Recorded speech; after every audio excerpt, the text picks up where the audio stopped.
Okay, I'll get started.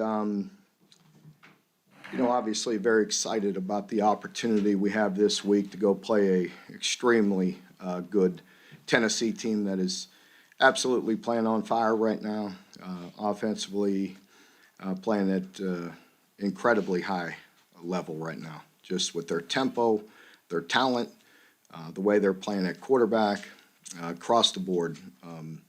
Extremely hard to defend and playing extremely well. And really the same could be said about their defense. Really playing at a high level, getting big time stops when they need to, getting very good pressure on the quarterback, swarming, playing well in all phases. So obviously a big challenge ahead of us. I think the bye hopefully came at a good time for us. We could get back. Obviously played a very good game the last time we played, but needed some time to heal. Our players needed some time to heal up a little bit, getting bruised up throughout the season, and getting our legs up underneath us to play a team that's as fast as Tennessee is in all areas. So looking to get back to work here today and continue our prep here for Tennessee. Last week, DeAndre told us that Ole Miss and Tennessee, the tempo doesn't really even compare. Tennessee's that much faster. What does that Ole Miss game give your defense, though, at least some preparation? Well, it definitely gave us some prep, and we had to work on some of that even in camp and just getting our feet up underneath us and try to work at that tempo, because it's almost impossible for your scout team to simulate anything as fast as they do or execute like they do. So we did last week, and we'll continue to do it some this week with good against good, with our offense giving us some fastball, and just get our cleats in the ground, execute calls, the urgency of communicating and getting lined up and just playing ball. We got to continue to work different ways to try to simulate that kind of speed. Mark, a bye week can do several things for a ball club. And you mentioned for you guys it helps you to heal as well as prep. It can also stifle your momentum. Do you feel like it has stifled the momentum you guys have been on? I hope not. I mean, we'll see. I mean, I think our players, it is what it is. We have to do our best to prepare the team. And I have to, find the best recipe to give them some time off, but also work extremely hard, especially with the challenges that we have, certainly in this game and down the stretch here. A lot is made about Tennessee's wide receivers, how wide they line up so close to the boundary. What kind of problems does that present for a secondary? It does. It kind of forces your hands, whether you're in a split safety look or a one high look, so they know whether you're in two safeties or one. And it also creates a lot of space for them, which is obviously what they like, and gives them big windows with some receivers that could really run, and a quarterback that's playing at the level he is and how accurate he is. It gives them a lot of space. Does the fact that you've got some pretty dynamic guys on your side of the ball, receivers, does that help you in terms of being able to prepare for arguably one of the best receiving corps in the country? Yeah, it's different. We have to try to use that good against good just to get some of the speed that they play at. But, I don't know. It's very different styles of offense. But certainly we see very good speed in one-on-one situations. But with the combination and the space that they have in the play action, it kind of puts a little different stress on you. Mark, with it, during the off week, how much time do you give to self-scout, and how much time do you give to preparing, especially for an opponent like this, who's the top 3 in the country?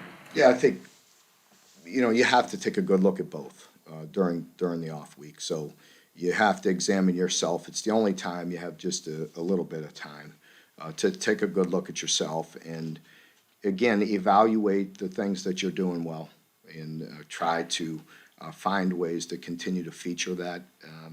And then areas where you're falling short, how do you get that fixed, and why are you falling short, and take a good look at yourself there as long as you can, with putting work in on Tennessee. Certainly we had to put time in at working on Tennessee and get started on that prep. So I'd say it's about equal in the off week. And then, today it gives us a little better opportunity to start a little faster on Monday, being that the players were off for the weekend and fresh. So I'd like to have a really good Monday practice today to kind of eliminate some of that stress on Tuesday, Wednesday, because you feel like you have so much work to get in a normal game week. I know you can't play too much off of emotion, but do you see guys get up a little more when it is the number 3 team in the country and kind of an SEC rivalry? Well, you better. I think it's human nature when you're playing a team that's playing this well. You better play at a high clip, or you'll get embarrassed. And they could play very, very fast. They're scoring points on everybody, and it's. When you're playing the number 1 offense in the country, you better be locked in and be ready to play at a high level. Mark, when you go up against an offense this prolific, in the context of game management, how do you sort of weigh wanting to be aggressive versus the risk of giving them short fields? Yeah, it's a double-edged sword. I think you could look back to last year. The middle 8 last year was an opportunity for us to possibly win that, and we give up the 3 right before half, which is a huge difference in the game. But you have to. I don't second guess that call. We had an opportunity to convert on 3rd and 4th and didn't. But you give them any amount of time, as we saw in the Alabama game, and we saw last year versus us at the end of the first half. They could score very, very quickly. So you have to be able to manage that, the best way you can. And I don't know if there's any exact answer. You think you're dead right if you go for it and make it. If not, you should have punted it, right? So I'm sure I'll be called a dumb if it doesn't work one way or the other. You know what I mean? So. You mentioned being amped up and having to match their intensity and excitement or enthusiasm. You also have to maintain discipline. You guys being one of these penalized teams in the conference. Is that still important? Well, it's always important. I think, when you're playing, the way we have and not getting behind the chains and not being able to make up, 1st and 15 an awful lot and things of that nature, it's important. It was important when we went on the road and beat a very good Florida team. We were low in penalties in a very hostile environment. It'll be an even bigger challenge this week with a team that's playing this well, number 3 team in the country at their place, over 100,000, extremely loud. So we better have a great week and be very focused and try to cut down on the penalties as best we can. The run defense has taken real big strides this year. A lot of people are having difficulty getting the run game going. What have you just seen from their front, and what's leading to success, you think, for them? They're big and they're strong. They're playing very fast. They really are. They're playing at a very good level defensively. I think even for them it gets a little skewed because they have to play so many plays, and but they're playing very good defense, and their front is they're big and they're active and physical guys.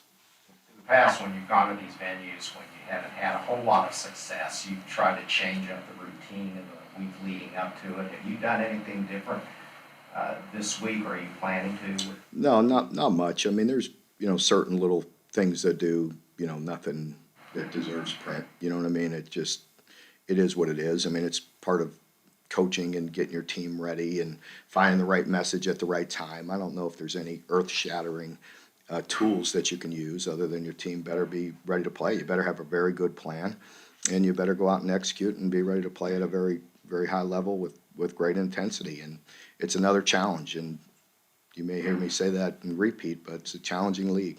So. I know a lot of fans, especially Kentucky fans in southeastern Kentucky, they have this game emphasized on the calendar.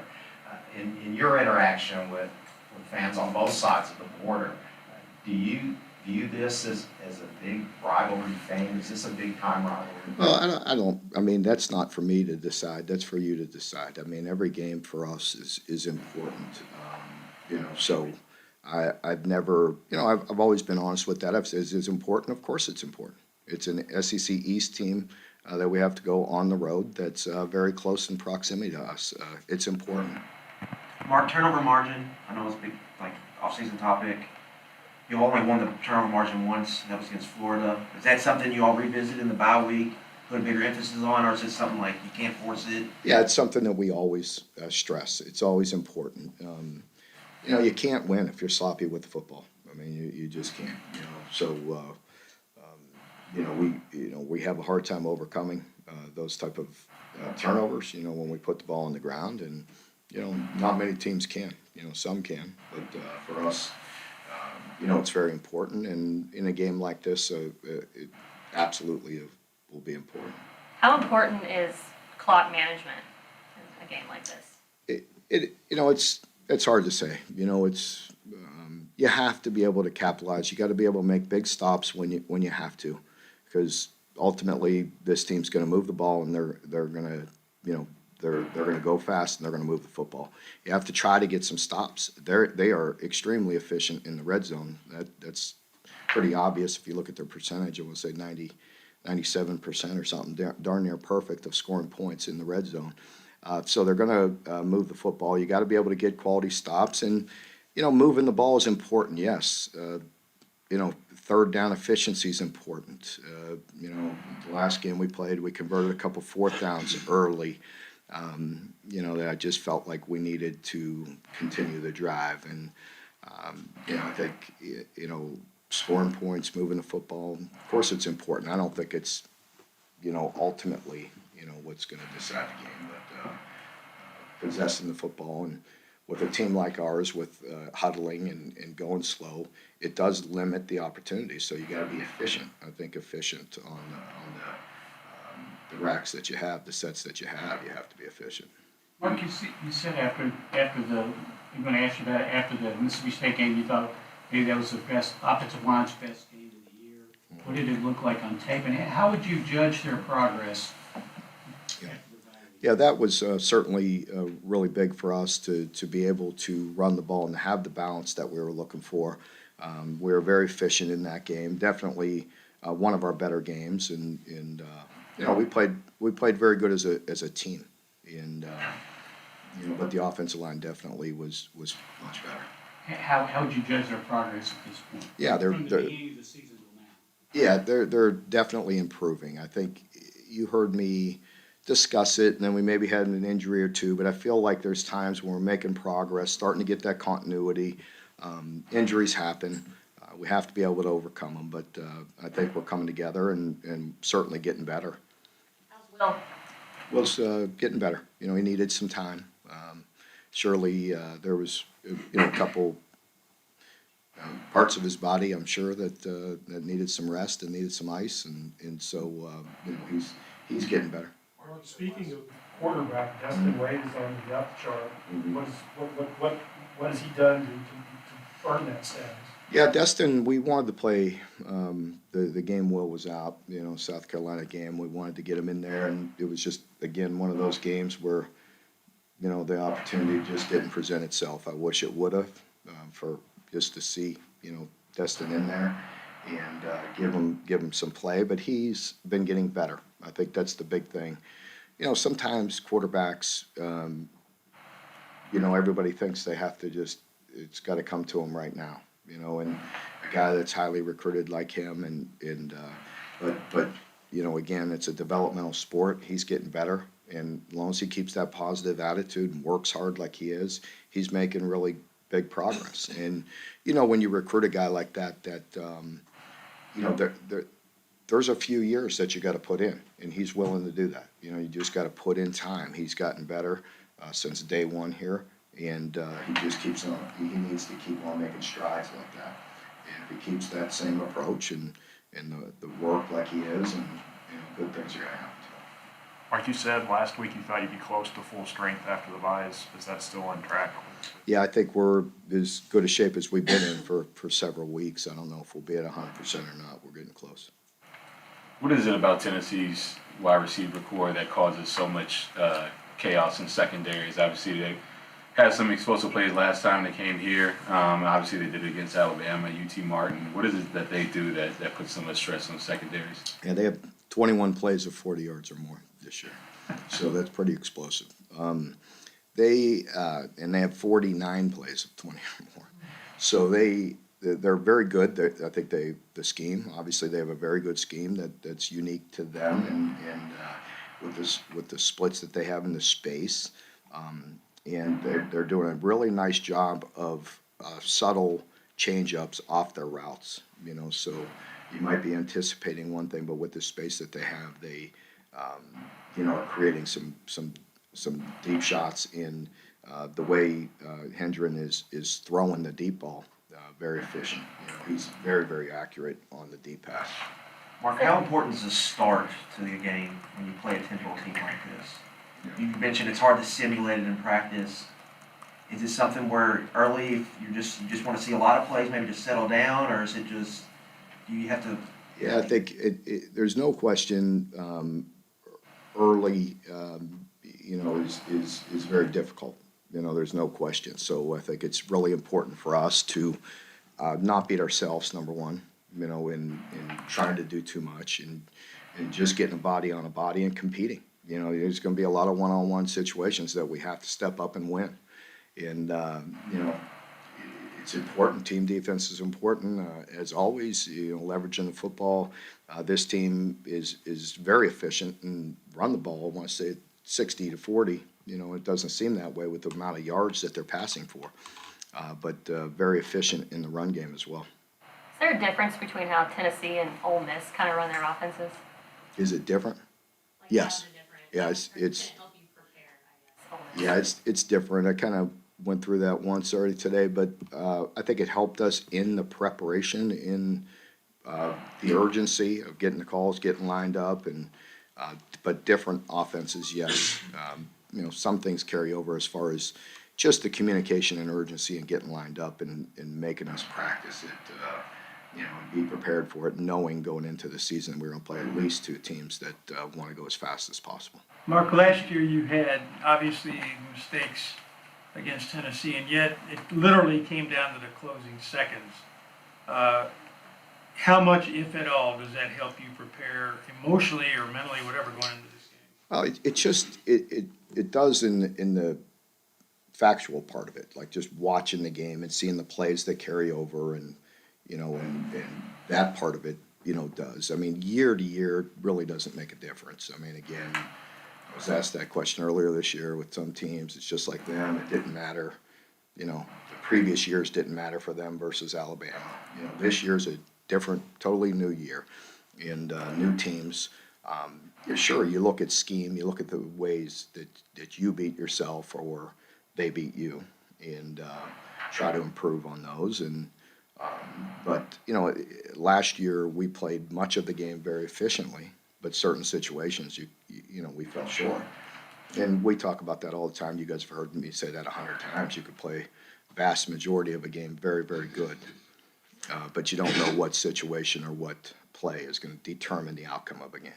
Mark, playing a disciplined game more important against Tennessee than any other time this season? It's always important. I don't see how it can be more important. I think it's always important to play as disciplined as you can, but you obviously got to go take it and win. I mean, obviously Josh Heupel's done a remarkable job. He's got his team playing at a very high clip, and he's got them very aggressive. And and so you're not going to go. A team like this isn't going to go give it to you. You have to go earn it. You have to go win. And so I think while being disciplined and not beating yourself and self-inflicted wounds are always important, you also have to be aggressive and you have to go win. Mark, you mentioned the number of. Football just as important as well. Pardon me? Playing complementary football just as Oh, yeah, important as well. without question. I think you know that. You're not going to beat a number 3 team in the country without playing good in all areas. Did you get to know Josh very well when he was working for? Well, of course, I got to know Josh through the years. He worked for both my brothers. I don't remember the exact year we worked together at Arizona, but coming in and I think he was working for Oklahoma. Obviously, he played for Oklahoma, great quarterback there, and won the national championship. And then Mike hired him as one of his early jobs, I want to say, and did a great job for us. Just I think it was one quick year, but worked at Arizona and then went back to work at Oklahoma. So just know him. Were you surprised at all that he's been able to put his stamp on their offense so quickly? I mean, with that type of offense? Well, you have to give them credit for how fast, they're playing, or how fast he turned it, if you will. I mean, they've always been a quality program with great players. There's no question. But Josh has done a remarkable job, and you have to give him credit for what he's done and the success that he had, the winning that he did both at UCF and at Tennessee. And it's to some extent, no, it doesn't surprise you. Josh has always been a winner, and when the Heisman and the competitive person that he is, and obviously he's done a great job as a head coach at both places. Mark, I was asking, you mentioned, the number of 40-plus yard and 20-plus yard plays this offense Tennessee's done. How important is it to make sure that you're, keep the spirits up of your defense? And you have to kind of tell the guys what's going to happen and we got to keep moving. Yeah, I think that's a great point. You're definitely going to take some shots. I mean, they're gonna get some explosives. You got to try to limit that as best you can. Obviously, the explosives that we gave up a year ago didn't help us in the game. But again, you've seen them do it this year at an even higher clip. You can't just sit back and give them everything in front of you either, like you can maybe against some other teams, because they go so fast and they could rip off chunks. So anything underneath they could catch and run, and even the run game is explosive. It's a double-edged sword there. As a follow-up to that, you also mentioned, you told the guys, hey, they're going to move the football. As a defensive guy, does that kind of eat you up? Do you kind of hate to just see Well, that? I mean, I don't think it's fun for anybody to give up yards. Whether you're a defense guy or an offensive guy, I don't think anybody likes giving up yards. Again, I think to act like anybody, we saw that. I don't think anybody is just capable of just completely shutting down this offense. Mark, you've talked in the past about liking flying under the radar as a program. Obviously, it was a little hard to do being ranked in the top 10, but is this a game where you can kind of get back to that and kind of enjoy that opportunity? Well, any time you're playing, top ranked teams, and these guys are ahead of the East with Georgia, great venue, SEC game against the top 3 team in the country. Big game, big opportunity, and we have to embrace that challenge. Yes. Mark, when you hired Brad as a position coach, what about him made you confident he could be a really good defensive coordinator one day? Yeah, I knew when I hired him. I said that day one was that it was extremely important, number one, to develop the talented outside backers that we had in the program, and then number two, he was a big picture guy. I knew right away that was important to me and to our staff. And as I mentioned, I think with how complex and how many different styles in college football, you've seen it from last game to this game. I mean, you see so many different styles. You don't always see that at the next level. And so I think with college football, there's extremes and different styles, and I think it's really important to have as many big picture guys as you can. On a bye week, Secondary is playing right now, especially with this kind of challenge. Yeah, they've been playing really good. I think this is definitely a different and unique challenge. The way you are, there's no hiding in this. There's not a lot of protection in a lot of plays. You're going to have to win one-on-one matchups. bye week, do you watch some of these SEC teams that you have coming up? Do you get to watch Georgia, Tennessee? If you have time,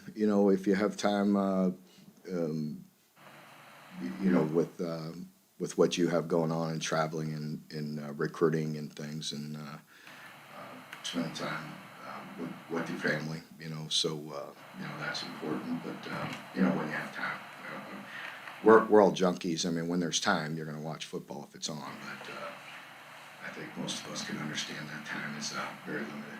Coach, you touched on it earlier, the atmosphere in Knoxville. How do you prepare your guys to go down there in a hostile environment, especially coming off against that win against Alabama? Well, that's a pretty big question there. How do you prepare them to go do that? I don't know. You want to tell me? No, it's a normal approach for us. We understand it's a very big challenge. I don't know. It's very hard to simulate the tempo, as I mentioned, and gone in depth many times about that. And there's different ways that we try to do that. And then the environment it's very difficult. I mean, we play in this league consistently, as you know, so we're used to playing in these environments. That doesn't make it any easier. You know, this is a unique challenge this week, and so we have to, you know, learn from the things we did well, areas where we fell short, and in environments like this, try to offset it as best you can. Much like everyday approach to most everything we do.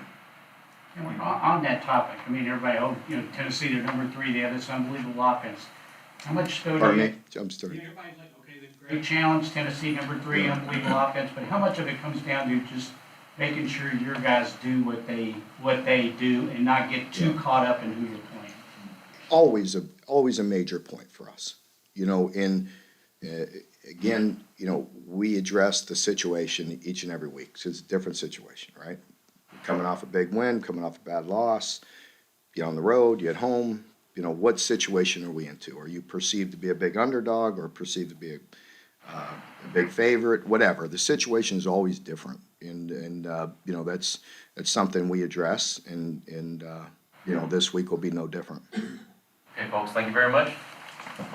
See you tomorrow.